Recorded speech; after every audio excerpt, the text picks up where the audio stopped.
ത്തെയും അതിജീവിക്കാൻ രാജ്യമൊറ്റക്കെട്ടായി നിൽക്കുന്നതിന്റെ ഒരു സൂചനയാണ്. എല്ലാ വൈവിധ്യങ്ങളെയും മറന്നുകൊണ്ട് ഒറ്റ രാജ്യമായി നിൽക്കുന്നതിന്റെ ചിത്രമാണ് നമുക്ക് കാണാൻ കഴിയുന്നത്. അപ്പോൾ ആ ഓരോ വ്യക്തിക്കും എന്താണ് അവർ ചെയ്യേണ്ടത്, ഒരു അപകടം ഉണ്ടാകുമ്പോൾ അല്ലെങ്കിൽ ഒരു അനിഷ്ട സംഭവം ഉണ്ടാകുമ്പോൾ എങ്ങനെ പ്രതികരിക്കണം എന്നതിൻ്റെ കൃത്യമായ ഒരു രൂപരേഖ കൂടി നൽകുകയാണ് ഈ മോക്ക് ഡ്രിൽ. ഇത് ആദ്യം കഴിഞ്ഞ ദിവസങ്ങളിൽ രാജ്യത്തിൻ്റെ മറ്റു പല ഭാഗങ്ങളിൽ നമ്മൾ ഇതിൻ്റെ ആദ്യത്തെ മാതൃകകൾ കണ്ടു. കേരളത്തിൽ വളരെ എഫിഷ്യൻ്റായി ഇത് നടക്കും എന്ന് നമുക്ക് ഈ ദൃശ്യങ്ങളിൽ നിന്ന് ഉറപ്പിക്കാൻ കഴിയുന്നു. നമ്മുടെ സേനാ വിഭാഗങ്ങൾ എല്ലാം തന്നെ വളരെ ക്രിയാത്മകവും കാര്യക്ഷമവുമായി ഇടപെടുന്നതിൻ്റെ നേർക്കാഴ്ചകൾ കൂടിയാണ് നമുക്ക് കാണാൻ കഴിയുന്നത്. ഒരുപക്ഷെ ഒരു സാഹചര്യം ഉണ്ടായാൽ ഇതിൻ്റെ 100 ഇരട്ടി ആവേശത്തോടു കൂടിയായിരിക്കാം അവിടെ ആളുകളുടെ പ്രവർത്തനം എന്ന കാര്യത്തിലും തർക്കമില്ല. ഡാനിയെ തുടരാം. മനു, ഒരു സംശയവുമില്ല അക്കാര്യങ്ങളിൽ. കാരണം ഇതിൽ പങ്കെടുക്കുന്നവർ ഇവർക്ക് എല്ലാവർക്കും തന്നെ അറിയാം ഇതൊരു മോക്ക് ഡ്രില്ലാണ്. തയ്യാറെടുപ്പുകളോടെ നേരത്തെ തയ്യാറാക്കിയ തിരക്കഥ ഇതെല്ലാം തന്നെ ഇതിനുണ്ട്. പക്ഷേ എങ്കിൽ കൂടിയും ഒരാളുടെ മുഖത്തും ആ രീതിയിലേക്ക് ഒരു തമാശയിലൂടെ കടന്നു പോകുന്നു അങ്ങനെയൊന്നില്ല. കാരണം എല്ലാവരും തന്നെ ബോധ്യവാന്മാരാണ്. ഇപ്പോൾ രാജ്യം അഭിമുഖീകരിക്കുന്ന ഒരു പ്രതിസന്ധിയും കാര്യങ്ങളും എല്ലാവരും തന്നെ അക്കാര്യങ്ങളിൽ എല്ലാവർക്കും തന്നെ അതിന് കൃത്യമായ ഒരു ബോധമുണ്ട്. താങ്കൾക്ക് നിർവഹിക്കാൻ കഴിയുന്ന, അവർക്കെല്ലാം ചെയ്യാൻ കഴിയുന്ന ഒരു റോൾ എല്ലാവരിലും തന്നെയുണ്ട്. അത് യുദ്ധമുഖത്തല്ലെങ്കിൽ മാറി നിന്നാലും തങ്ങൾക്ക് ചെയ്യാൻ കഴിയേണ്ട കാര്യങ്ങൾ കൃത്യമായി ഉണ്ട് എന്ന് അവരെ തന്നെ ബോധ്യപ്പെടുത്തുന്നു. അവരെല്ലാവരും തന്നെ അതിലേക്ക് ഇറങ്ങി വരുന്നു എന്നത് തന്നെയാണ്. ഇവിടെ ഇതിൽ പങ്കെടുക്കുന്ന സിവിൽ ഡിഫൻസ് ഫോഴ്സ് ഉണ്ട്, അതോടൊപ്പം തന്നെ മറ്റുള്ള ജീവനക്കാരുണ്ട്. എല്ലാവരും അതിനോട് കൃത്യമായി സഹകരിക്കുന്നു. ഒന്നുകൂടി ഇതിൽ പാർട്ടിസിപ്പേറ്റ് ചെയ്യുന്നവർക്കൊപ്പം തന്നെയും ഈ സേനാ വിഭാഗങ്ങൾ അവരെല്ലാം കൃത്യമായ ഒരു അടിയന്തര ഘട്ടത്തിൽ എങ്ങനെയാണ് ഇടപെടേണ്ടതെന്നത് കൂടി അവരെ പഠിപ്പിച്ചു കൊടുക്കുകയാണ്. ഏത് രീതിയിലാണ് പ്രവർത്തിക്കേണ്ടത്, എങ്ങനെയാണ് ഈ ഒരു സാഹചര്യമെല്ലാം കൈകാര്യം ചെയ്യേണ്ടത് എന്നത് അടക്കമുള്ള കാര്യങ്ങൾ അവർക്ക് കൂടി ബോധ്യപ്പെടുത്തുന്നു. സേനാംഗങ്ങൾക്ക് തീർച്ചയായും തന്നെ അവർക്ക് പരിശീലനവും കാര്യങ്ങളും കിട്ടിയിട്ടുണ്ട്. പക്ഷേ മറ്റുള്ളവരെ കൂടി അത് ബോധ്യപ്പെടുത്തുകയാണ്. ഈ ഒരു സാഹചര്യം ഒരുപക്ഷെ ഉണ്ടായേക്കാം, അല്ലെങ്കിൽ ഉണ്ടാകാതിരിക്കാം. എങ്കിൽ കൂടിയും അത്തരം കാര്യങ്ങളെ തരണം ചെയ്തു പോകേണ്ടതിന്റെ ഉത്തരവാദിത്വം ഓരോ പൗരനുമുണ്ട്. അതിൽ അണുവിട വിട്ടുവീഴ്ചയില്ലാതെ തങ്ങളും പങ്കാളികളാകുമെന്ന ദൃഢനിശ്ചയം ഇവിടെ എത്തിയിരിക്കുന്ന ഓരോരുത്തരുടെയും മുഖത്തുണ്ട്, ഓരോ ജീവനക്കാരുടെയും മുഖത്തുണ്ട്. കാരണം ആരിലും അത്തരം ഒരു വിട്ടുവീഴ്ച മനോഭാവമില്ല. എല്ലാവരും പൂർണ്ണസജ്ജമായി ഇതിനോടൊപ്പം തന്നെ പങ്കെടുക്കുന്നു എന്നതാണ്. വളരെ ആവേശത്തോടുകൂടി തന്നെ ഇത്തരം ഒരു സ്ഥിതി ഒരുപക്ഷെ ഇവിടെ നിൽക്കുമ്പോൾ നമുക്ക് മനസ്സിലാകുന്നത് ഇങ്ങനെ എന്തോ സംഭവിച്ചു, അങ്ങനെ ആ ഒരു ദുരന്തമുഖത്ത് നിൽക്കുന്നു എന്ന രീതിയിൽ തന്നെയാണ്, ആ ഒരു പ്രതീതി തന്നെയാണ് ചുറ്റുപാടുമുണ്ടാവുന്നത്. ഒരു മോക്ക് ഡ്രിൽ എന്നതിനേക്കാളും അപ്പുറം വളരെ കൃത്യമായി ഇതിൽ ഒരു പരിശീലന പരിപാടി അതിനുമപ്പുറത്തേക്ക് ഒരുപക്ഷെ ഇത് കടന്നു പോകുന്നുണ്ടെങ്കിൽ ഈ ഒരു സാഹചര്യം അത് ജനങ്ങൾ ഉൾക്കൊള്ളുന്നത് കൊണ്ട് തന്നെയാകാം മനു, മറ്റൊന്നുമല്ലാതെ. ഇത് പാകിസ്ഥാനുമുള്ള മാത്രം മറുപടിയല്ല.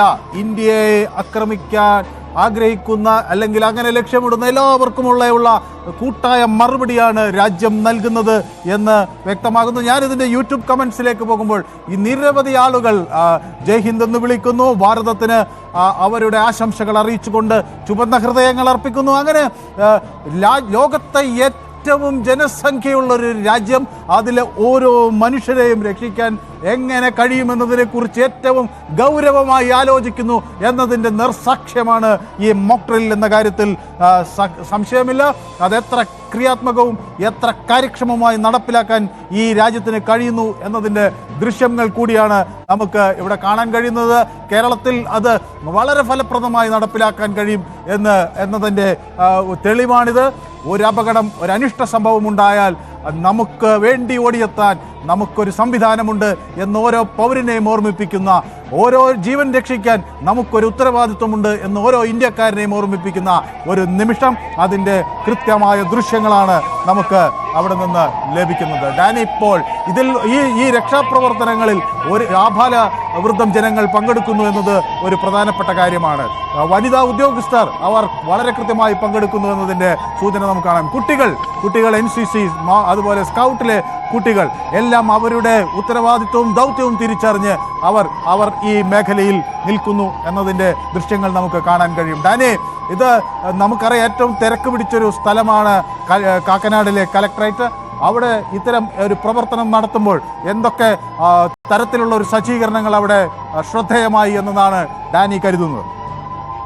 മനു, ഒന്നാമതായി ഇതിൽ ആയിരക്കണക്കിന് ജീവനക്കാരെ ഉള്ള ഒരു സ്ഥലമാണ്. മനുവിന് കൂടി പരിചിതമായ ഒരിടം കൂടിയാണ്. ഇവിടെ പല ആവശ്യങ്ങൾക്ക് വേണ്ടി വരുന്നവരുണ്ട്, നിരവധിയായ ആളുകളുണ്ട്, ഇതെല്ലാം ഉണ്ട്. പക്ഷെ എങ്കിൽ കൂടിയും ഈ ഒരു സമയത്തേക്ക് വേണ്ടി പൂർണ്ണമായും അവരെ സജ്ജീകരിക്കുന്നു എന്നതാണ്. ഈ ദൃശ്യങ്ങളിൽ കാണുന്ന ഒരാളുടെ മുഖത്തും അങ്ങനെ ഒരു തമാശയിലൂടെ കടന്നു പോകുന്നു എന്നതല്ല.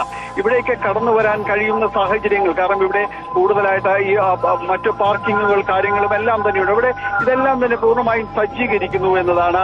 ഈ ഒരു മോക്ക് ഡ്രില്ലിന് വേണ്ടി തന്നെ നേരത്തെ ഒരു ക്രമീകരണങ്ങളടക്കം ഏർപ്പെടുത്തുന്നു. ഇത് വേണ്ടി വന്നാൽ ഈ രീതിയിലായിരിക്കണം. എന്തെങ്കിലും ഒരു അടിയന്തര സാഹചര്യം ഉണ്ടായാൽ അതിനെ ഈ രീതിയിൽ ഇവിടെ ഒരുക്കിയെടുക്കേണ്ടതുണ്ട്. നിരവധി ആളുകൾ വരുന്ന ഒരിടമാണ്. അതുകൊണ്ട് തന്നെ ഏതൊരു അടിയന്തര സാഹചര്യത്തിലും അതിനു വേണ്ട ഒരു അച്ചടക്കത്തോടുകൂടി ഈ പാർക്കിംഗ് സംവിധാനങ്ങൾ അടക്കം ഇവിടേക്ക് വരുന്നവരെ അടക്കം മാറ്റിയെടുക്കേണ്ടതുണ്ട് എന്നൊരു ബോധ്യത്തിലേക്ക് ആദ്യം ഇവരെ പറഞ്ഞ് മനസ്സിലാക്കുകയും അതനുസരിച്ചുള്ള ക്രമീകരണങ്ങൾ വരുത്തുകയും ചെയ്യുന്നു. തുടർന്നാണ് മറ്റു നടപടികളിലേക്ക് പോകുന്നത്. പോലീസും ഫയർഫോഴ്സും അടക്കമുള്ളവർ ഇതിൽ പങ്കാളികളായി, സെൽഫ് ഡിഫൻസ് ഫോഴ്സുകൾ അടക്കം, സിവിൽ ഡിഫൻസ് ഫോഴ്സുകൾ അടക്കം ഇതിലേക്ക് പങ്കാളിത്തത്തിലേക്ക് വരികയും ചെയ്യുന്നത്. തുടർന്ന് മന്ദഗതിയിൽ ഞാൻ നേരത്തെ സൂചിപ്പിച്ച ഒരു ഓഫീസ് ഒഴിക്കുന്ന രീതിയായിരിക്കില്ല മറ്റിടങ്ങൾ. അപ്പോൾ ആ രീതിയിൽ തന്നെയായിരുന്നു കാര്യങ്ങൾ പോയിരുന്നത്. എല്ലാവരെയും കാര്യങ്ങൾ പറഞ്ഞു മനസ്സിലാക്കുകയും ഓഫീസിനകത്ത് തുടരുക, ഈ അലാറം കേൾക്കുന്നു, ഒരു അപായം അത് എവിടെയും ഉണ്ടായേക്കാം, അതുകൊണ്ട് നിങ്ങൾ ഇവിടെ തന്നെ തുടരുക എന്നതടക്കമുള്ള കാര്യങ്ങൾ പറയുകയും എല്ലാം തന്നെ ചെയ്തിരുന്നു. അതിനുശേഷമാണ് പിന്നീട് അങ്ങനെ ഒരു സിറ്റുവേഷൻ ഉണ്ടായിരിക്കുന്നു, അതിനെ മറികടക്കേണ്ടിയിരിക്കുന്നു, ഒരു അഗ്നിബാധ അടക്കമുള്ള കാര്യങ്ങൾ ഉണ്ടായിരിക്കുന്നു. അപ്പോൾ എങ്ങനെയാണ് ഇതിനൊക്കെ പ്രതികരിക്കേണ്ടത് എന്നതടക്കമുള്ള കാര്യങ്ങൾ പറഞ്ഞുകൊണ്ടാണ് പിന്നീട് നടന്നത്. വളരെ ചടുലമായ നീക്കത്തിലൂടെ അഗ്നിരക്ഷാസേനയും അതോടൊപ്പം തന്നെ മറ്റ് സംവിധാനങ്ങളും എല്ലാം തന്നെ ഇവിടേക്കായി എത്തുകയും ചെയ്യുന്നത്. തികച്ചും ഒരു അപായം ഉണ്ടായി എന്ന രീതിയിൽ തന്നെ അവരെ ഒന്നടങ്കം ഇതിൽ പങ്കാളികളാകുകയും ചെയ്യുന്നത്. വളരെ അഭിമാനത്തോടു കൂടി തന്നെ എല്ലാവരും തന്നെ സാധാരണക്കാരായ ആളുകൾ ഇവിടേക്ക് ഈ ഫയലും മറ്റും ആവശ്യങ്ങളുമായി എത്തിയ തികച്ചും സാധാരണക്കാരായ ആളുകൾ പോലും ഇതിനൊപ്പം തന്നെ നിൽക്കുന്നു എന്നതാണ്. എല്ലാവരും മുഖങ്ങളിലും തന്നെ അത്തരമൊരു ആവേശമുണ്ട്. തങ്ങൾ കൂടി ഇതിൽ പങ്കാളികളാകുന്നു എന്ന രീതിയിൽ തന്നെ അവർ പ്രതികരിക്കുകയും ചെയ്യുന്നു. തീർച്ചയായും മനു, ഇവിടെ നിന്ന് പറയാൻ കഴിയുന്നത് ഇങ്ങനെ ഒരു ആവേശത്തോടെ ഇതിലൂടെ പങ്കെടുക്കുമ്പോൾ ഇത് വലിയ സങ്കീർണതകൾ നമ്മൾ അതിർത്തികളിലും എല്ലാം തന്നെ അവശേഷിക്കുമ്പോൾ അതിനൊപ്പം നിൽക്കാൻ ഒരു നാട് മുഴുവനായും, ഒരു രാജ്യം മുഴുവനായും ഒന്നടങ്കം തയ്യാറാകുന്നു എന്നതിന്റെ സൂചനകൾ തന്നെയാണ്. ഇങ്ങനെയും ഒരു നാടുണ്ട്, ഇങ്ങനെയും കുറെ നാട്ടാരുണ്ട് ചെറുത്ത് നിൽക്കാനെന്ന് വ്യക്തമായും വിളിച്ചു പറയുകയാണ് മനു. യെസ്, അതാണ് 90 സെക്കൻഡിന്റെ ഒരു സൈറൻ മുഴങ്ങുമ്പോൾ ഒരു രാജ്യം ഒറ്റക്കെട്ടാകുന്നതിന്റെ ദൃശ്യങ്ങളാണ് നമ്മൾ കണ്ടത്. ഓരോ ജീവനും രക്ഷിക്കാൻ എത്രമാത്രം ഇടപെടലുകൾ ആവശ്യമാണ് എന്ന ബോധ്യവും തിരിച്ചറിവും ഉള്ള ഒരു പൗരാവലിയാണ് നമ്മൾ കണ്ടത്. ഓരോ ഉദ്യോഗസ്ഥനും ഒരു രക്ഷാപ്രവർത്തകനായി മാറുന്നതിൻ്റെ ദൃശ്യങ്ങളാണ് നമ്മൾ കണ്ടത്. അങ്ങനെ ഒരു മോക്ക് ഡ്രില്ലിനെ ഏറ്റവും ഗൗരവത്തിൽ എടുത്തുകൊണ്ട് ഒരു രക്ഷാപ്രവർത്തനം എങ്ങനെ സജ്ജീകരിക്കണം എന്നതിൻ്റെ കൃത്യമായ ചിത്രമാണ് നമുക്ക് ഈ മോക്ക് ഡ്രിൽ നൽകുന്നത്. ഒപ്പം തന്നെ ഇതിൽ വിവിധ തലങ്ങളിലുള്ള ആളുകൾ പങ്കെടുത്തിരിക്കുന്നു. വിവിധ വകുപ്പുകളുടെ ഒരു ഏകോപനം നമുക്ക് ഇവിടെ കാണാൻ കഴിഞ്ഞു. ആരോഗ്യ പ്രവർത്തകർ ഒരു വശത്ത് പെട്ടെന്ന് വൈദ്യസഹായം നൽകാനുള്ള നീക്കങ്ങൾ നടത്തുമ്പോൾ മറ്റ് അഗ്നിരക്ഷാ സേന പോലുള്ള സേനാ വിഭാഗങ്ങൾ ആളുകളെ ഒഴിപ്പിക്കുന്നതിലും എന്തെങ്കിലും തരത്തിൽ അപകടത്തിൽപ്പെട്ടുപോയ ആളുകളെ എങ്ങനെ രക്ഷിക്കാമെന്നതിൻ്റെയും ഒക്കെ ദൃശ്യങ്ങൾ കാണിക്കുന്നു. അതിനവർ എത്രമാത്രം സുസജ്ജരാണ് എന്നതിൻ്റെ ചിത്രങ്ങൾ കാണിക്കുന്നു, അതിൻ്റെ ദൃശ്യങ്ങൾ കാണിക്കുന്നു. അതാണ് ഈ മോക്ക് ഡ്രിൽ നമുക്ക് മുന്നിൽ തെളിയിക്കുന്നത്.